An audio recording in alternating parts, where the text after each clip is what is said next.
Bendiciones en Cristo Jesús. Bienvenidos a Manantial de Sabiduría Celestial, un espacio ideal para un momento espiritual. Estoy muy agradecido con Dios porque nos permite reunirnos nuevamente para poderles compartir un tema más de los fundamentos del cristianismo. Y como es costumbre, iniciemos con la oración.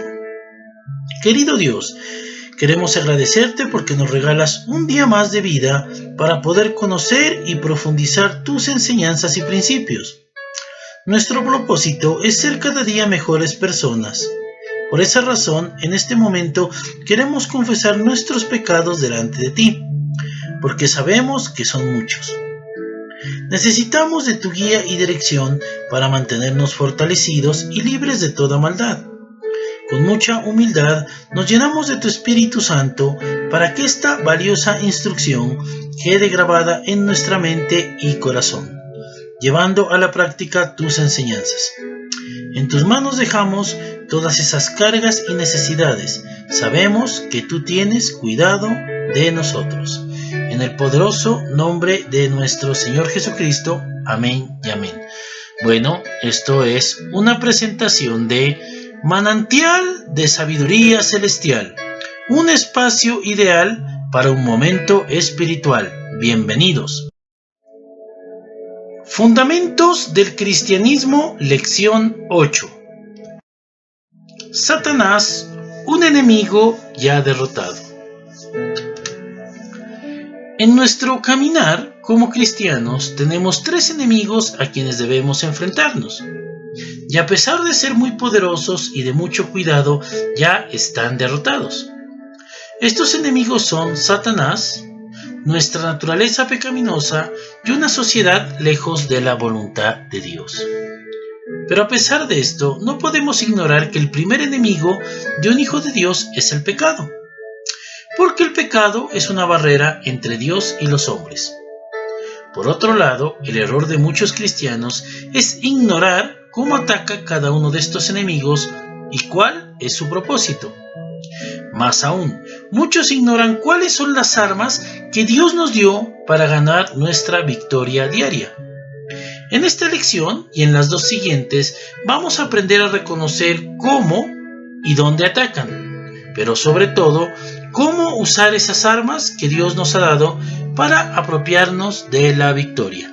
Entonces, estos temas que vienen de los fundamentos del cristianismo, vamos a analizar a profundidad quién es Satanás, quién es este enemigo que tenemos. También vamos a analizar lo que es la naturaleza pecaminosa y una sociedad lejos de la voluntad de Dios, ¿no? Entonces entramos en una serie de temas para hablar acerca del conflicto espiritual, de la guerra espiritual que tenemos los cristianos. Así que iniciemos. Primero, Satanás, un enemigo declarado. Ezequiel 28 del 13 al 15. Estabas en el Edén, en el jardín de Dios, adornado con toda clase de piedras preciosas, rubí, crisólito, jade, topacio, cornalina, jaspe, zafiro, granete y esmeralda. Tus joyas y encajes estaban cubiertos de oro y especialmente preparados para ti desde el día en que fuiste creado. Fuiste elegido querubín protector porque yo así lo dispuse. Estabas en el santo monte de Dios y caminabas sobre piedras de fuego. Desde el día en que fuiste creado, tu conducta fue irreprochable hasta que la maldad halló cabida en ti. Bueno, Satanás era un querubín lleno de mucha hermosura y vanidad. La Biblia también lo conoce como lucero, que traducido significa luz bella. Tenía gran influencia sobre muchos ángeles y asimismo los convenció para que tuvieran una rebelión contra Dios. Pero al verse derrotado, vino y engañó al hombre, como lo dice Génesis 3 del 1 al 7, miren. Entonces Satanás se llenó de vanidad, se llenó de maldad, quería usurpar el lugar de Dios y fue derrotado. Y así como fue derrotado en el cielo, también fue derrotado en el momento en que Cristo resucitó en la cruz. Dice la palabra de Dios que en el momento en que Cristo resucitó, humilló a los potestades y a los principados, triunfando sobre ellos en la cruz. Por esa razón, Satanás es un enemigo o un querubín caído y derrotado. Es un enemigo que ya está derrotado. Y su tiempo es muy corto, porque muy pronto va a venir el Señor Jesucristo con el aliento de su boca y lo destruirá. Pero cuando Jesús resucitó en la cruz, también lo venció. Por esa razón, ahora el enemigo ya no tiene poder sobre nosotros, sobre los hijos de Dios, porque nosotros le pertenecemos a Jesucristo y estamos bajo su poder y protección. Punto 2. Satanás, el padre de la mentira. Juan 8:44. Ustedes son de su padre el diablo, cuyos deseos quieren cumplir. Desde el principio, este ha sido un asesino y no se mantiene en la verdad, porque no hay verdad en él. Cuando miente, expresa su propia naturaleza, porque es un mentiroso, es el padre de la mentira. Satanás ha sido un asesino desde el principio y no se mantiene en la verdad, porque no hay verdad en él. ¿Cómo es llamado Satanás? El padre de la mentira. O sea, Satanás es especialista en engañar a los hombres, ¿sí? Diciendo una verdad falsa, es decir, una mentira, para así llegar a la vanagloria del hombre y confundirlo. Es el padre de la mentira. Siempre ha sido un asesino, un homicida y un mentiroso desde el principio, como el Señor Jesucristo lo declara. Así que Satanás es el padre de la mentira.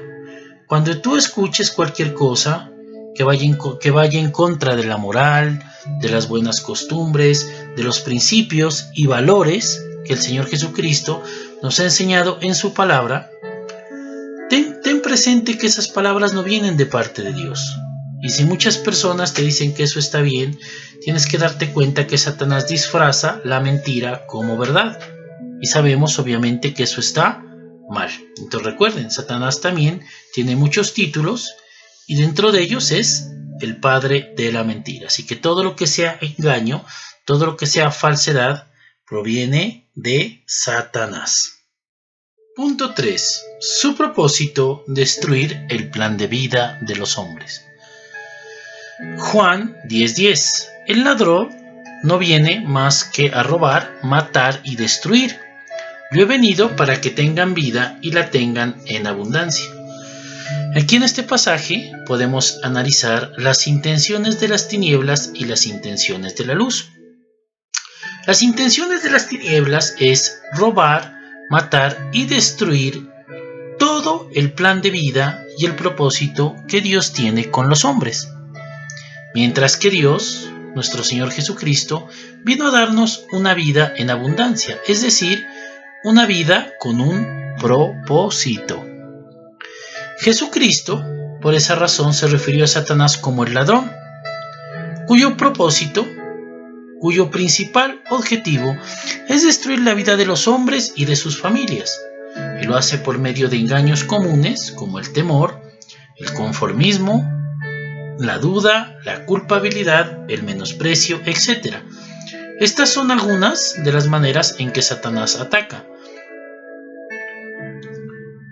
Recuerden, el propósito de Satanás es matar, robar y destruir. Y aquí hay otras formas de ataque. Primero, por la opresión. Fuera del cuerpo, ataca la necesidad, ejerce opresión poco a poco en la vida diaria. Es decir, que Satanás se aprovecha de la condición del ser humano, de los problemas que cualquier persona tiene y empieza a atacar a las personas por medio de dardos de fuego, es decir, de malos pensamientos, y así oprime la vida de las personas, haciéndolas creer que no tienen un plan, que no tienen un propósito en la vida, haciéndoles también creer que Dios está fuera de sus vidas o que tal vez Dios no los escucha o que no los ama lo suficiente. Siempre busca por medio de esos dardos de fuego, llevarnos a la depresión, llevarnos al desánimo, ¿sí? Entonces él siempre va a utilizar la opresión y siempre se va a aprovechar de las necesidades y de los problemas de las personas. Así que recuerden que todo mal pensamiento viene de parte del enemigo, de Satanás. La palabra de Dios dice que toda dádiva y todo don perfecto viene de lo alto, del Padre de los cielos. Así que toda cosa buena, todo pensamiento positivo viene de parte de Dios. Y esos pensamientos negativos que te están atacando continuamente es un ataque de opresión que utiliza Satanás para desanimarte. Pero no se conforma solo con eso, también por medio de la obsesión. Dentro del cuerpo, pues con depresiones, con desapego por la vida, estrés, desánimo y tristeza existencial. Recordemos que por medio de las depresiones, en el momento que Satanás oprime la vida de una persona, lo lleva a la depresión. Y esa depresión, si se sigue alimentando, produce en nosotros un desapego por la vida. Y ese estrés nos lleva al desánimo y a la tristeza existencial. Es decir, nos quiere dar a entender que nuestra vida no vale nada, que no tenemos ningún propósito aquí en la vida. Eso es lo que le hace creer al hombre por medio de estos ataques. Aún así, nosotros sabemos que sin importar los problemas, queridos hermanos, queridas hermanas, Dios está con nosotros. Y con la ayuda del Señor, nosotros podemos salir de cualquier problema. La palabra de Dios dice que con Cristo somos más que vencedores. Así que si tú tienes algún problema, no importa cuál sea, entrégate a Dios. Él dice en su palabra, vengan a mí todos los cargados y afligidos, que yo les daré descanso. Así que entrégale esos problemas, esas angustias, ese estrés, ese desánimo al Señor. Ora a Dios con toda la sinceridad del mundo y Él te dará esa paz que sobrepasa todo entendimiento. Y también por medio de la posesión, que es tomando el cuerpo y la voluntad de una persona. Este tema de la posesión es un tema un poco complejo. Si Dios no lo permite, más adelante ya les voy a hablar cuáles son las causas de una posesión, cuáles son los síntomas, pero también la posesión involucra unos factores claves que más adelante los tendremos en cuenta. 4. Un enemigo astuto. Segunda de Corintios 11:14, y no es de extrañar, ya que Satanás mismo se disfraza de ángel de luz. ¿De qué se viste Satanás? De ángel de luz.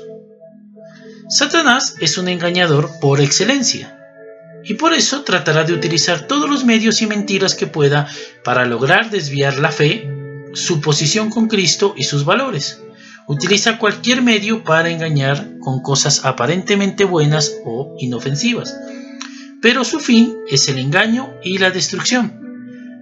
Utiliza lo que es el espiritismo, la adivinación, la clarividencia, la lectura del chocolate, del cigarrillo, el tarot, la astrología, la hechicería o la magia blanca o negra, que en realidad es el mismo tipo de magia.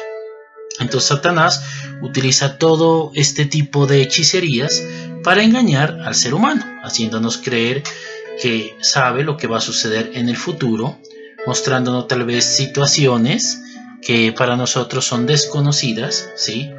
Por medio de entidades demoníacas que pueden incluso mostrar este tipo de cosas. Miren. Pero ¿qué pasa? Cuando tú vas donde un espiritista, una persona que trabaja con hechicería, ellos trabajan con estos espíritus malignos. Tú te expones a que cuando tú vayas a esas visitas, que ese espíritu maligno entre en tu vida, en la vida de tu familia y te destruya. Así que no caigamos en la trampa. Todo lo que tenga que ver con la hechicería, con el espiritismo, la clarividencia, libros que hablen de magia blanca o de magia negra, es una mentira que ha utilizado Satanás para destruir, para robar y acabar con el propósito y la vida de los hombres. Así que no nos dejemos engañar por esta hechicería falsa.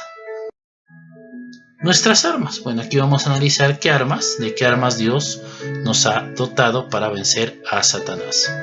Nuestras armas no son de este mundo, sino provienen del poder divino. Segunda de Corintios 10:4. Las armas con que luchamos no son del mundo, sino que tienen el poder divino para derribar fortalezas. Además, no luchamos contra seres humanos ni personas. La lucha es contra poderes, contra autoridades y contra potestades que gobiernan este mundo de tinieblas. Efesios capítulo 6, versículo 12. Porque nuestra lucha no es contra seres humanos, sino contra poderes, contra autoridades, contra potestades que dominan este mundo de tinieblas, contra fuerzas espirituales malignas en las regiones celestiales. Entonces veamos, ¿con qué armas nos ha dotado Dios para la lucha que debemos librar? Recuerda que la lucha no es contra los seres humanos, no es contra las personas, es una lucha espiritual. Y asimismo, Dios nos ha dotado de unas armas espirituales para derribar esas fortalezas y esos poderes malignos de las tinieblas. Entonces, según Juan 8:32, dice, y conocerán la verdad, y la verdad los hará libres. Por supuesto, si Satanás es el padre de la mentira, a él no le gusta que la gente hable con la verdad.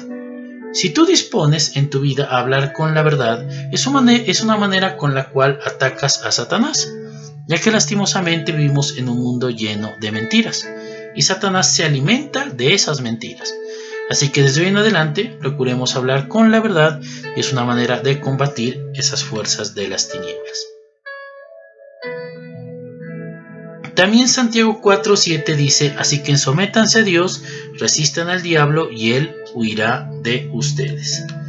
Entonces, someterse a Dios y resistir al diablo. Someterse a Dios es someterse a su voluntad.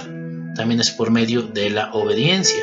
Si Dios nos está instruyendo por medio de su palabra y nos dice que hay cosas malas, debemos creerle a Dios, que eso no es bueno, que eso va en contra de su voluntad, en contra de sus propósitos, debemos creerle a Dios. Así Satanás nos muestre todo lo contrario. Recuerden que él disfraza la mentira como verdad, es especialista en eso, ¿no? Entonces, a someternos a Dios, someternos a su voluntad, ser obedientes con Dios, y así podemos resistir al diablo. También, según Marcos 9:29, esta clase de demonios solo puede ser expulsada a fuerza de oración, respondió Jesús, ¿no? Entonces, la oración y el ayuno son dos armas muy poderosas también para vencer a Satanás. Entonces nosotros debemos orar para comunicarnos con Dios y así mantenernos fortalecidos. Y el ayuno, que es una manera de fortalecer el Espíritu de Dios, ¿no? Entonces son otras dos armas defensivas que tenemos contra este enemigo. También, primera de Juan 5:18, que dice, sabemos que el que ha nacido de Dios no está en pecado. Jesucristo que nació de Dios lo protege y el maligno no llega a tocarlo. Entonces, nacer de nuevo. Sabemos que nosotros, en el momento que recibimos a Cristo como Señor y Salvador, nacimos de nuevo. Ya no le pertenecemos a Satanás, le pertenecemos a Dios. Tú experimentaste un nuevo nacimiento en el momento de recibir a Cristo y asimismo tú haces parte de la familia de Dios. Nosotros ya somos parte de Dios, de Cristo. Él nos compró con su preciosa sangre. Entonces ya nacimos de nuevo y Satanás no tiene autoridad sobre los hijos de Dios. También el Salmo 149:1 dice, aleluya, alabado sea el Señor, canten al Señor un cántico nuevo, alábenlo en la comunidad de los fieles. La alabanza a Dios. Recuerda que la alabanza también es un instrumento de protección, de guía, de fuerza. La alabanza produce fuerza al cristiano y también nos comunica con Dios, nos conecta con Dios. Y obviamente a Satanás le molesta esto y huye cuando nosotros estamos en avivamiento y estamos en alabanza. Así que recuerden, busquemos una música adecuada, una música bonita, una música que nos llene, que nos inspire para conectarnos con Dios, y esta también es un arma defensiva contra el enemigo. Otra de nuestras armas es la palabra de Dios. Hebreos 4:12. Ciertamente la palabra de Dios es viva y poderosa y más cortante que cualquier espada de dos filos.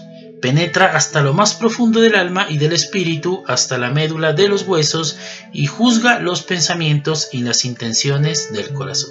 Entonces la palabra de Dios también es una manera como nosotros nos fortalecemos y combatimos contra Satanás. Recuerden que cuando Jesús estuvo en el desierto, Satanás lo tentó. Lo tentó pronunciando palabra. Satanás decía, escrito está. Pero también nuestro Señor Jesucristo decía, escrito está. Miren. Entonces Jesucristo estaba combatiendo con Satanás por medio de la palabra de Dios. Entonces eso de una manera simbólica es como darse unos espadazos espirituales. Satanás sacaba la palabra de Dios con el propósito de engañar a Cristo, es decir, de manipular la Biblia, pero Cristo, como contenía un gran conocimiento de la palabra de Dios, no se dejaba manipular y obviamente sacó la espada de la verdad y venció a Satanás. Entonces miren que es muy importante la lectura efectiva de la palabra. Así podemos apropiarnos de las promesas de Dios, de su amor, de sus propósitos, y podremos combatir a Satanás cuando quiera engañarnos. Según Hechos 1:8, pero cuando venga el Espíritu Santo sobre ustedes, recibirán poder y me serán testigos tanto en Jerusalén como en toda Judea y Samaria y hasta los confines de la tierra. Entonces, el Espíritu de Dios, el Espíritu Santo, es otra arma que Dios nos ha dado para fortalecernos. Recuerden que en Efesios 5:18, como les comentaba anteriormente, que dice, no te emborraches con vino, que lleva al desenfreno, sino más bien sean llenos del Espíritu Santo. Así que, por medio de la oración, llenémonos constantemente del Espíritu Santo. Apocalipsis 12:11. Ellos lo han vencido por medio de la sangre del Cordero y por el mensaje de la cual dieron testimonio. No valoraron tanto su vida para evitar la muerte. La sangre de Jesús. La sangre de Jesús es un simbolismo de la victoria que tuvo Cristo sobre Satanás en la cruz, ¿sí? Él dice que en el momento que resucitó, despojó a los potestades y a las tinieblas, triunfando sobre ellos en la cruz. Así que debemos cubrirnos por medio también de la oración de la sangre preciosa de nuestro Señor Jesucristo, que es un simbolismo de la victoria que Él tuvo en la cruz contra Satanás y sus principados. No nos dejemos engañar. Satanás ya está vencido, como dice 1 de Juan 4:4. Ustedes, queridos hijos, son de Dios y han vencido a esos falsos profetas, porque el que está en ustedes es más poderoso que el que está en el mundo. Recuerda, querido hermano, querida hermana, que tú eres un hijo y una hija de Dios. El Espíritu Santo y Dios están contigo. Tienes al Espíritu Santo en tu vida, en tu cuerpo. Eres templo del Espíritu Santo. También Dios te escogió desde el principio para ser un hijo o una hija de Dios. Tú ya le perteneces al Señor Jesucristo. Así que no nos dejemos engañar. El que está en nosotros es mayor que el que está en el mundo. Y Satanás ya no tiene poder sobre nosotros. Así que, como diariamente este enemigo busca destruirnos, diariamente debemos tener en cuenta todas estas armas defensivas. Bueno, espero que les haya gustado este tema. Muchas gracias por su atención. No se olviden de suscribirse a mi canal. Que el Señor Jesucristo los bendiga y los proteja a todos ustedes y a sus familias. Hasta la próxima.